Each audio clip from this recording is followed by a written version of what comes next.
নমস্কার বন্ধুরা, সবাই কেমন আছো? আরও একটি নতুন ভিডিও নিয়ে চলে এলাম। New Digha swimming pool hotel. তো যারা যারা নিউ দীঘায় যেতে ইচ্ছুক, তো এই ভিডিওটি তাদের জন্য।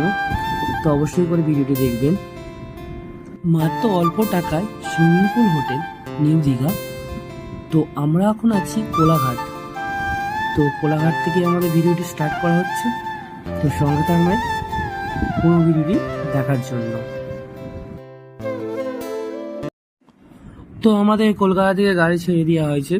তো আমরা ফার্স্ট যাব কোলাঘাট। কোলাঘাটে গিয়ে রাতের ডিনার করব। রাতের ডিনার করে ওখান থেকে গাড়ি ছাড়া হবে নিউ দীঘার দিকে। তো যারা যারা নিউ দীঘা যেতে ইচ্ছুক তাদের জন্য এই ভিডিওটি সম্পূর্ণ দেখবেন। টোটাল ভিডিও দেখার জন্য আমি আরও আপনাদের কাছে বলছি।